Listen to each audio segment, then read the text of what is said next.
Hey guys, this is Abhishek Singh, and we were doing revision summary of mathematical physics. And this is the second part of complex number revision. So let us start.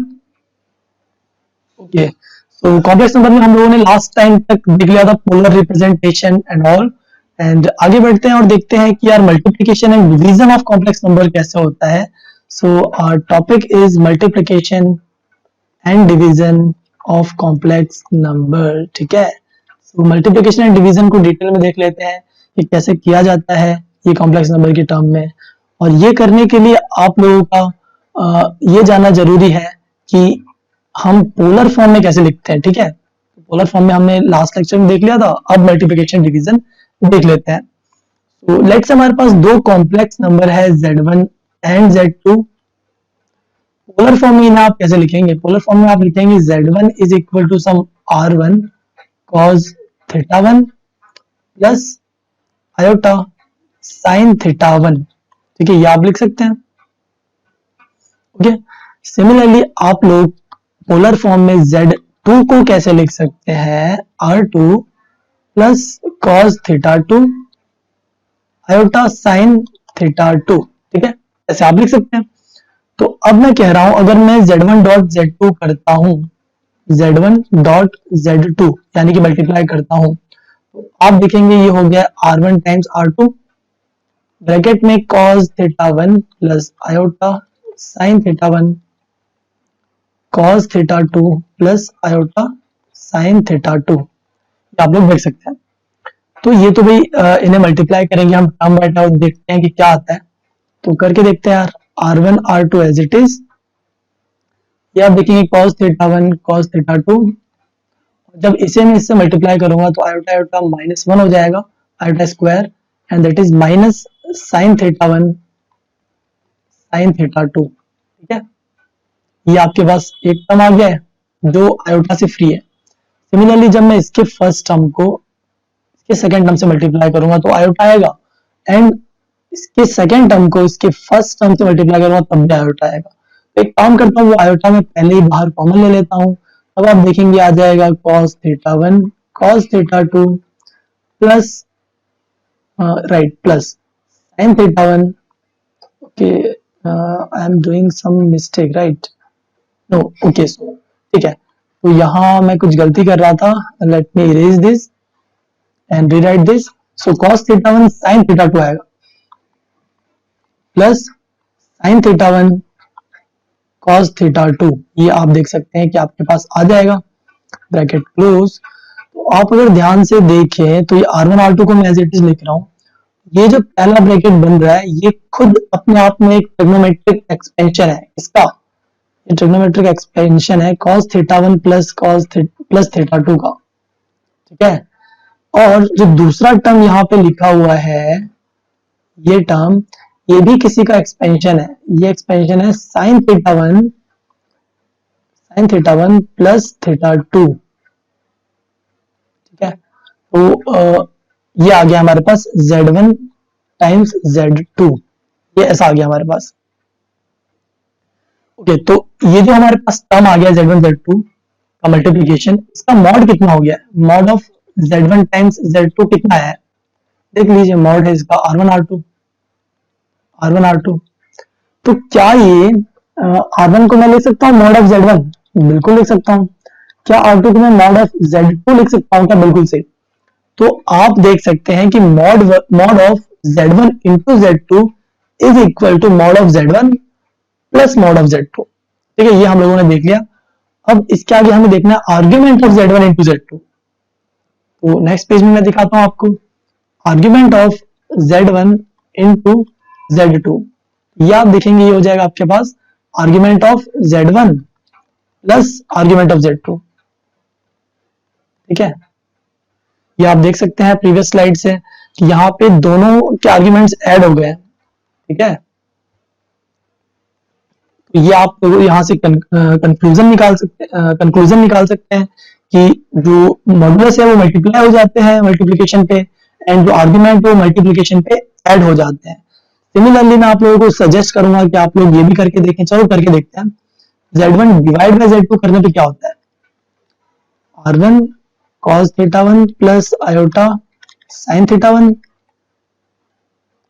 Divide by R2 cos theta 2 plus iota sin theta 2। इसे कैसे solve करेंगे भाई divide में? तो मैंने आपको बताया divide में जब भी चीजें आ जाती है तो रैशनलाइज करते हैं। रैशनलाइज मतलब क्या?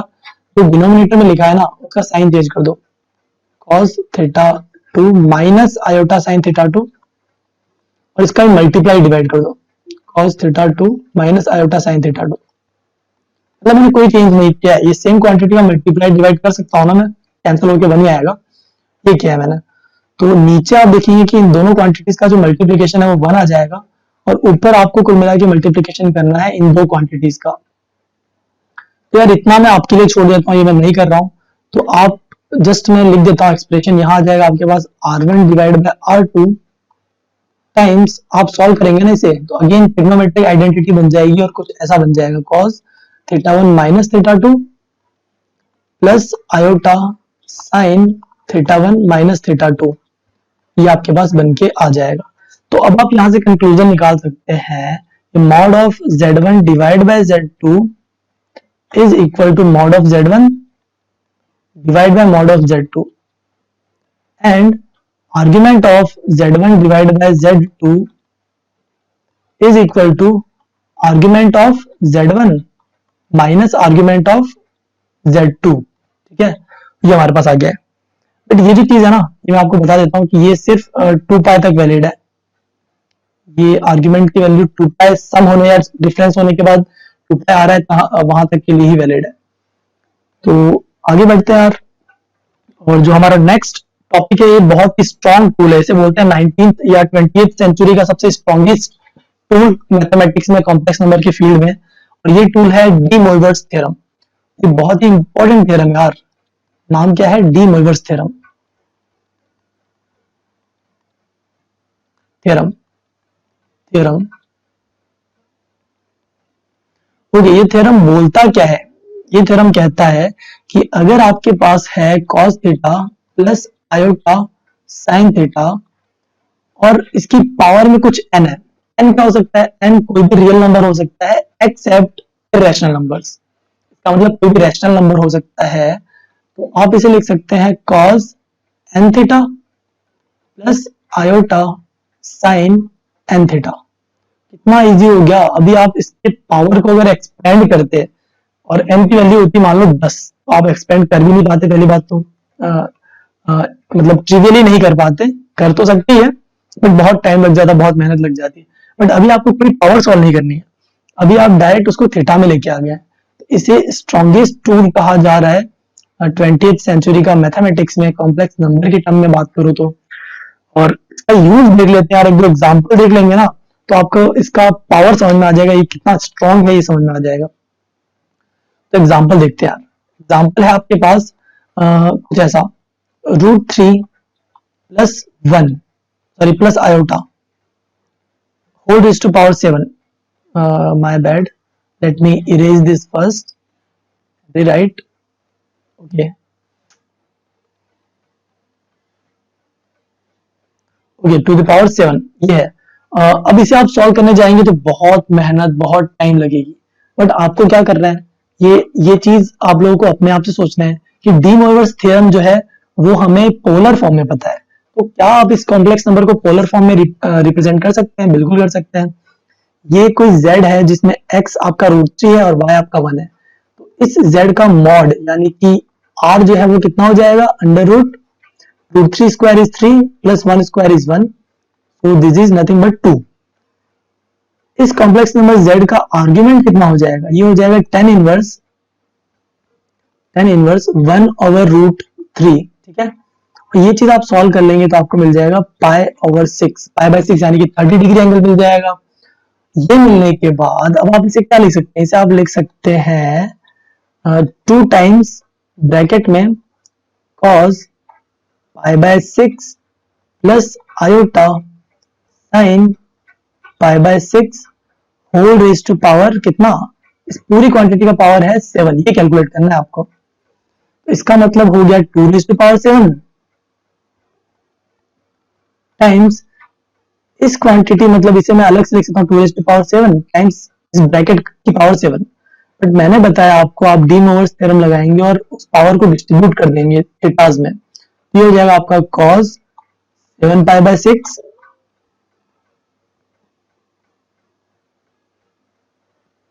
प्लस आयोटा साइन 7π/6, ठीक है। ये आपको मिल गया है इसका सिंप्लीफाइड फॉर्म। तो इसके आगे क्या करना है, इसके आगे तो ट्रिग्नोमेट्रिक थोड़े बहुत आपको मैनिपुलेशंस करने हैं और आप इजीली सॉल्व करके लिख सकते हैं। तो आप इसे लिख सकते हैं 2⁻7 times cos 7π/6 can be written as cos pi plus π/6, ठीक है, लिख सकते हैं इसे बिल्कुल ऐसे, plus iota sine pi plus π/6 लिख सकते हैं, ऐसा कोई दिक्कत नहीं है। cos पाई प्लस थीटा क्या होता है, पाई प्लस थीटा यानी थर्ड क्वाड्रेंट, उसमें cos नेगेटिव होता है, तो ये हो जाएगा आपका माइनस cos π/6, अगेन ये भी हो जाएगा माइनस साइन π/6, ठीक है। अब ये वैल्यूज आप लोगों को पता है 2⁻7। ओके, काम करता हूं मैं ये इरेज करके माइनस साइन भी बाहर कॉमन ही ले लेता हूँ, ये माइनस दोनों में है ना तो कॉमन ले लेते हैं, ठीक है। और ब्रैकेट में हो जाएगा cos π/6 which is nothing but √3/2 minus iota sine π/6 is 1/2, ठीक है। ये 2 कॉमन बाहर आ जाएगा, माइनस 2⁻7 की एक पावर कैंसिल होकर 6 हो जाएगी और ये हो जाएगा आपका √3 माइनस आयोटा, सॉरी माइनस नहीं, ये तो प्लस होगा, माइनस तो हमने कॉमन ले लिया था ना, देखिए यहां से मैंने माइनस कॉमन ले लिया था, यहां से भी और यहां से भी, तभी तो यहाँ बाहर माइनस साइन कॉमन आया था। ये आपके पास आंसर आ गया है, कितना इजी सिंप्लीफाइड फॉर्म है, ठीक है, इसमें कोई पावर आपको सॉल्व नहीं करनी है, सिंपल सा फॉर्म बन के आ गया है। तो ये इस जो टूल है इसका स्ट्रेंथ है, कितना स्ट्रॉन्ग है, ये आपको बहुत मेहनत करने से बचा सकता है, ये इसकी पावर है। तो इसके आगे बढ़ते हैं और नेक्स्ट चीज जो हमारा नेक्स्ट टॉपिक है वो देख लेते हैं। और नेक्स्ट टॉपिक है root of a complex number.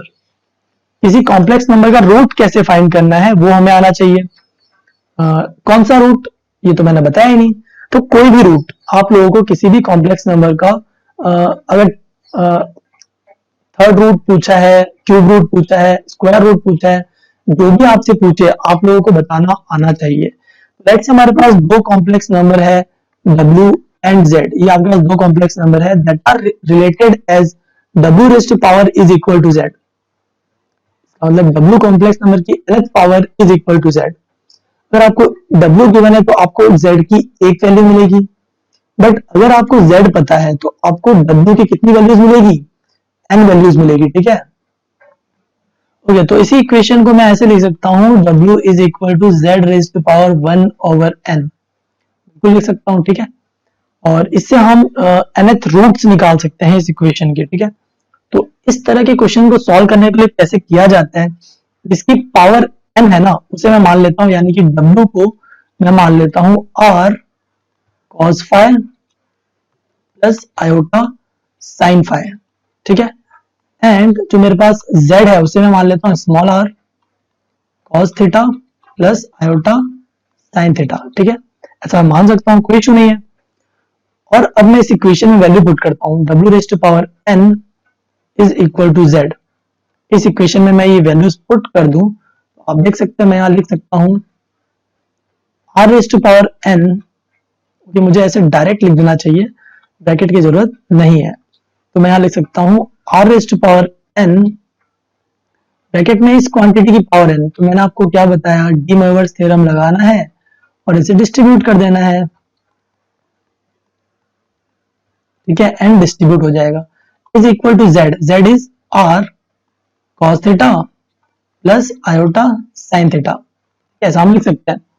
अब इन दोनों चीजों को कंपेयर करें, आप देखेंगे कंपेयर करके कि r raise to power n जो है वो स्मॉल r के इक्वल है, इसका मतलब जो r है वो आपका आ जाएगा r raise to power 1/n, ठीक है। या आप कैपिटल R कैलकुलेट कर लेंगे अगर स्मॉल r आपको गिवन है तो। सिमिलरली क्या मैं इसे ऐसे लिख सकता हूं क्या कि जो मेरा n phi है अगर मैं आर्ग्यूमेंट्स कंपेयर करूं should be equal to theta, but हमें पता है कि ट्रिग्नोमेट्रिक फंक्शंस जो होते हैं वो पीरियोडिक होते हैं इनटू पाई, तो मुझे इसमें ऐड कर देना चाहिए प्लस 2k पाई, ठीक है, plus 2k pi. k is any integer, कुछ भी हो सकता है, +-1 0 2 +-2 +-3 एनीथिंग, ठीक है, कोई भी इंटीजर हो सकता है। तो ये आपको 5 मिल गया इन टर्म्स ऑफ थीटा, आपको कैपिटल आर मिल गया in terms of small r. तो आप कोई भी क्वेश्चन कर सकते हैं, ठीक है। और इस इक्वेशन को मैं सिंप्लीफाई करके भी लिख सकता हूँ। इससे अगर मैं n का डिवाइड कर दूं तो मैं इसे ऐसे लिख सकता हूँ, ठीक है।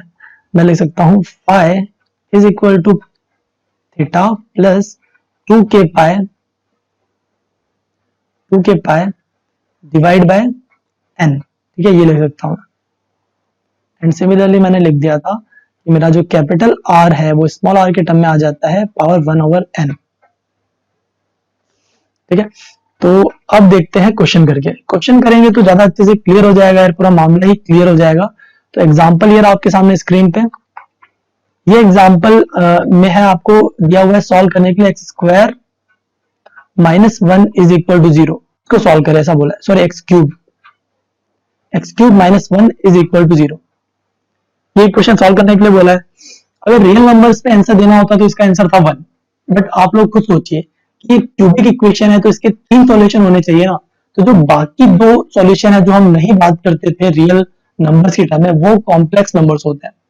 तो वो कैसे फाइंड करते हैं वो आज आपको दिखा देता हूं। तो यहाँ आप कैसे लिखेंगे, जो आपका आप देख सकते हैं यहाँ है आपका x³ इज इक्वल टू 1, क्या मैं ऐसे लिख सकता हूँ? तो ये मैं कह रहा हूं आपका x जो है ना ये आपका w है, ये जो 1 है ये आपका z है। तो z 1 है, इसका मतलब कैपिटल R कितना हो गया 1, एंड आप खुद देखें थीटा कितना हो गया, थीटा आपका 0 हो गया है। तभी तो cos 0 1 हो जाएगा और sin 0 0, मतलब आयोटा वाला पार्ट खत्म हो जाएगा। इसका मतलब मैं इस 1 को लिख सकता हूं 1 into cos 0 plus iota sin 0। क्या मैंने कुछ गलत लिखा है क्या? नहीं, sin 0 इज खत्म हो जाएगा, 0 हो जाएगा, एंड cos 0 इज 1, तो अगेन ये 1 ही लिखा हुआ है, तो मैं ऐसे लिख सकता हूँ, इसका मतलब थीटा मेरा 0 है। तो आप ही मुझे बताइए जो आपका स्मॉल आर, माय बैड, ये स्मॉल आर है, ठीक है, ये स्मॉल आर होता है, जेड की जो भी हमने लिए थे वो स्मॉल में लिया था, ये स्मॉल आर है। तो अब आप मुझे बताइए कि कैपिटल आर क्या हो जाएगा, स्मॉल आर जो कि 1 है टू दी पावर 1/3, यहाँ पे n की वैल्यू 3 है, ये तो 1 ही होता है, ठीक है। एंड जो आपका फाई है वो क्या हो जाएगा, फाई आपका हो जाएगा, फाई होता था आपका थीटा जो कि 0 है plus 2k pi divide by n, n यहाँ पे 3 है क्योंकि आपको क्यूब रूट पूछा है, ये आपने थीटा लिख दिया है।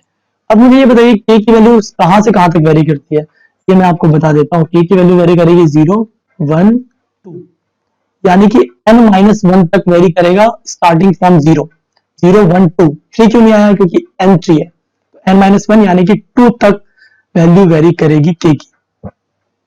ओके, सो आप यहां से 5 की वैल्यू देख सकते हैं। तो क्या मैं w जो है मेरा, जो कि यहाँ पे इस केस में x है, उसे मैं ऐसे लिख सकता हूँ 1/1/3, 1 ही हो जाएगा। और यहां मैं लिखूंगा cos 5 हो जाएगा आपका 2k pi divide bye 3 plus iota sign 2k pi divide bye 3, ठीक है। तो अब आप यहां देख सकते हैं कि यहां मुझे बस k की वैल्यूज पुट करनी है, 2k पाई डिवाइड बाय 3। यहां अगर मैं k की वैल्यूज पुट कर देता हूं तो मुझे k की 3 वैल्यू पुट करनी है, 0 1 2, तो मुझे 3 रूट्स मिल जाएंगे। तो आप देखें यहाँ पे वैल्यूज पुट करता हूँ, और पहली वैल्यू जो है उसे मैं x1 बोल दूंगा, और वो उसमें मैं k की वैल्यू पुट करूंगा 0, ठीक है। ये आपको मिल जाएगा 1 times cos 2k pi by 3, sorry, तो k 0 पुट करने का मतलब cos 0 प्लस आयोटा साइन 0, तो ये आप देख लेंगे कि ये तो 1 ही आ गया। x2 जो है वो आपका आ जाएगा again 1 cos 2 pi by 3 plus iota sign 2 pi by 3, ठीक है। cos 2 पाई बाय 3 की वैल्यू आप लोगों को पता है, नहीं पता है तो भी चलेगा, यहीं तक लिख दीजिए cos 2 pi by 3 plus iota sign 2 pi by 3। ये 1 लिखने की जरूरत नहीं है, इसे मैं इरेज कर देता हूँ। तो आप लिख सकते हैं ये आपका आ गया है x2, ठीक है। सिमिलरली जो x3 है उसमें k की वैल्यू क्या पुट करनी होगी, इसके लिए हमने k की वैल्यू क्या पुट की थी 1। अब मैं k की वैल्यू 2 पुट कर दूंगा, मुझे x3 मिल जाएगा, ठीक है। और x3 मेरा क्या हो जाएगा 1 cos 4 pi by 3 plus iota sign 4 pi by 3। ये जो क्वांटिटी x2 है ना, ये x2 जो है इसको मैं ओमेगा बोलता हूँ, और जो x3 है उसे मैं ओमेगा स्क्वायर बोलता हूँ। तो आप देखिए कि x2 का स्क्वायर करने पे आपको x3 मिलेगा, तभी मैं इसे ओमेगा स्क्वायर बोल सकता हूँ। आप स्क्वायर करेंगे मतलब यहाँ आप 2 लिखेंगे, लेट्स मैं दूसरे मार्कर से लिखता हूँ ताकि इसे कंफ्यूजन नहीं हो आप लोगों को। लेट्स इसका मैं स्क्वायर करता हूँ ओमेगा स्क्वायर के लिए। ये जो 2 है ये डिस्ट्रीब्यूट हो जाएगा आर्ग्यूमेंट्स पे, हम लोगों को पता ही बात। तो ये 2 जो है यहाँ भी मल्टीप्लाई होगा और ये 2 यहाँ भी मल्टीप्लाई हो जाएगा, तो ये 4 पाई बाय 3 आ जाएगा, देख लीजिए आप 4 पाई बाय 3। तो ये ओमेगा हो गया और ये ओमेगा स्क्वायर हो गया। अगेन मैं सब ब्लू से लिखा हुआ मिटा देता हूँ that so as to avoid confusion, ठीक है।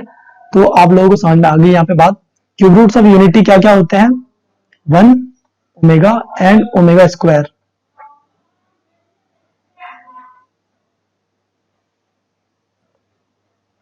ओके तो ये हम बोलते हैं क्यूब रूट्स ऑफ यूनिटी। तो अगर आप करके देखिए यहाँ आगे का कैलकुलेशन जो मैं आपको बता देता हूँ कैसे करना है। अगर आप कैलकुलेशन आगे का करके देखते हैं तो वो कैलकुलेशन कहता है कि अगर आप इन सभी ओमेगास का सम करते हैं, इन सभी क्यूब रूट्स का सम करते हैं, यानी कि 1 प्लस ओमेगा स्क्वायर करके देखें, तो आप देखेंगे कि ये 0 आएगा। और मैं आपको एक बहुत इंपॉर्टेंट बात बता दूं कि sum of all the roots of any complex number is always 0, ठीक है। किसी भी कॉम्प्लेक्स नंबर के sum of all the roots होंगे ना वो हमेशा 0 होते हैं। अगर आप क्यूब रूट निकाल रहे हैं, स्क्वायर रूट निकाल रहे हैं, फोर्थ रूट निकाल रहे हैं, फिफ्थ रूट निकाल रहे हैं, तो उन्हीं सभी रूट्स का सम जो होगा वो 0 ही आएगा। ये बहुत इंपॉर्टेंट बात मैंने बताई, आप लोगों को याद रखना है। और प्रोडक्ट ऑफ रूट्स यानी कि 1 इंटू ओमेगा स्क्वायर हमेशा 1 ही आएगा। इस केस में 1 आएगा, ये हमेशा 1 आएगा, ये मैं नहीं कह रहा हूँ, इस केस में 1 आएगा, बट 0 वाली जो बात है ये हमेशा 0 ही आती है। तो अब आगे बढ़ते हैं, नेक्स्ट टॉपिक देखते हैं, थोड़ा एडवांस लेवल टॉपिक है ये, और ये है function of a complex number. तो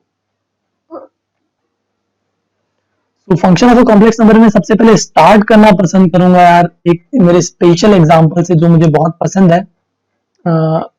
और ये एग्जांपल बहुत ही इंसाइटफुल है यार, आपको बहुत चीज पता चलेगी इससे। तो ये एग्जांपल शुरू कर रहे हैं फंक्शन ऑफ कॉम्प्लेक्स नंबर के लिए। ये है e raise to power z, ठीक है। तो हमें पता है कि इसका टेलर सीरीज एक्सपेंशन क्या होता है, हमें पता है इसका टेलर सीरीज एक्सपेंशन होता है 1 प्लस z square over 2 factorial plus z cube over 3 factorial and so on, ठीक है। ऐसी टर्म्स बढ़ते चले जाएंगे। तो ये होता है इसका टेलर एक्सपेंशन। अगर आप इसको डिफरेंशिएट करके देखें d by d z of e raise to power z करें, पहला टर्म 0 हो जाएगा, प्लस दूसरा टर्म 1 हो जाएगा, प्लस तीसरा टर्म z हो जाएगा, चौथा टर्म आपका z स्क्वायर बाय 2 फैक्टोरियल हो जाएगा, प्लस सो ऑन आपका होता चला जाएगा। तो आप देखेंगे कि ये 0 को छोड़ के, जो कि ऐसे भी कोई कंट्रीब्यूट नहीं करने वाला, जो बच रहा है वो again e raise to power z है। तो e raise to power z का differentiation e raise to power z ही क्यों आता है ये भी आप लोगों को आज पता चल गया। चलिए ठीक है, ये आप लोगों को पहले से पता था, लेट्स से आप लोगों को ये पहले से पता था। बट अगर मैं इसी चीज में z को आयोटा थीटा पुट करता हूं, अगर मैं पुट कर दूं z मेरा कॉम्प्लेक्स नंबर है, तो मैं कह रहा हूं कि z is such that it is iota theta, ठीक है। और ये कहने के बाद ओके, तो अब क्या कर सकते हैं हम, जहां भी z है इसमें एक्सपोनेंशियल ऑफ z के फॉर्म में, वहां पे हमें क्या पुट करना है, वहां हमें पुट करना है आयोटा थीटा, ठीक है। तो करके देखते हैं। तो ये हो जाएगा e raise to power z को मैं लिख दूंगा e raise to power iota theta, RHS में हो जाएगा 1 प्लस z की जगह iota theta plus z square की जगह iota theta square by 2 factorial plus iota theta cube by 2 factorial plus last अगली टर्म हो जाएगी iota theta raise to power 4 by 4 factorial and so on. ठीक है, ऐसे ही आपका बढ़ता चला जाएगा। अब अगर आप ध्यान से देखें तो ये जो टर्म है पहला टर्म, ये जो थर्ड टर्म है, ये जो फिफ्थ टर्म है, इनको मैं एक साथ क्लब कर रहा हूं, सभी ऑड टर्म्स को क्लब कर रहा हूं। ठीक है, ऑड टर्म्स को क्लब करने के बाद e raise to iota theta जो था वो बन जाएगा 1 plus iota theta whole square, इसका मतलब iota square plus theta square divide by 2 factorial plus next term आ जाएगा आपका iota to the power 4 theta to the power 4 divide by 4 factorial and so on. अगर मैं सभी यहाँ पे इवन पावर्स को कलेक्ट कर रहा हूं,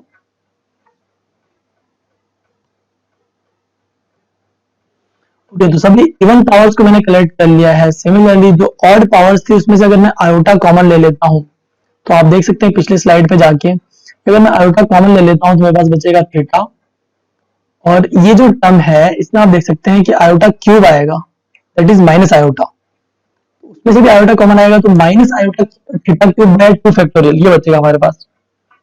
सॉरी ये 3 फैक्टोरियल है, माय बैड। तो देखते हैं, पहला टर्म बचेगा आपके पास theta minus theta cube by 3 factorial, ये दूसरा टर्म बचेगा आपके पास। सिमिलरली नेक्स्ट टर्म बचेगा plus theta raise to power 5 by 5 factorial and so on. ठीक है, ये बचेगा।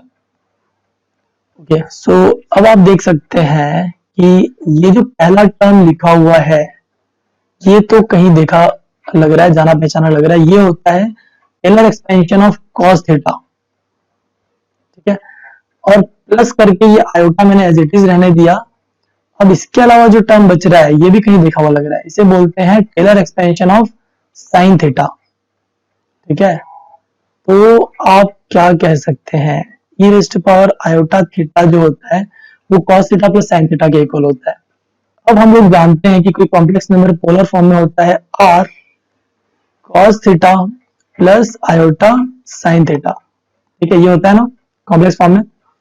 तो इसे मैं ऐसे भी लिख सकता हूं, इसे मैं लिख सकता हूं r e raise to power iota theta, कोई दिक्कत नहीं है। ठीक है, तो इसे हम एक्सपोनेंशियल की फॉर्म में भी लिख सकते हैं, एंड ये एक स्पेशल फॉर्म हो गया कॉम्प्लेक्स नंबर का, ये भी आप लोगों को आना चाहिए। नेक्स्ट एग्जांपल में एक क्वेश्चन करते हैं तो और अच्छे से क्लियर हो जाएगा। कुछ स्पेशल वैल्यूज है ये आपको पता होनी चाहिए कैसे निकालते हैं। लाइक पहला है, पहला नहीं एक शादी करवा देते हैं, e raise to power iota n pi e raise to power iota 2n pi and e raise to power iota n pi by 2। ये चीजें आपको कैलकुलेट करनी आनी चाहिए, या आप याद रख लो तो उतना ही अच्छा है। ठीक है, तो ये मैं बता देता हूं कि पहला जो टर्म है इसको आप लिख सकते हो कॉस, एक काम करते हैं इसे सेपरेटली लिखते हैं। पहले टर्म को आप लिख सकते हो e raise to power n pi, मैंने बताया इसे हम लिख सकते हैं cos n pi plus iota sine n pi. Cos n pi जो होता है ना वो होता है -1 raise to power n and sine n pi 0 होता है, तो इसका आंसर ये आ जाएगा। तो अगर n इवन है तो ये 1 हो जाएगा, n ऑड है तो ये -1 हो जाएगा। सेकंड जो है वो है e raise to power iota 2n pi. ठीक है, इसे लिख सकते हैं cos 2n pi plus iota sin 2n pi, that is always 1। ठीक है, third is e raise to power iota n pi by 2, इसे लिख सकते हैं cos n pi by 2 plus iota sine n pi by 2। ठीक है, ऐसे हम लिख सकते हैं। अभी जो फर्स्ट टर्म है n पाई बाय 2, इसके लिए पहले देख लेते हैं, पहले cos n पाई बाय 2 को डिटेल में देख लेते हैं, फिर sin n पाई बाय 2 को डिटेल में देख लेंगे। तो नेक्स्ट पेज से शुरू करता हूं यार मैं, स्पेस की कमी नहीं हो। सो ये जो है हमारे पास cos n पाई बाय 2, इसमें मैं दो केस लेके चलूंगा।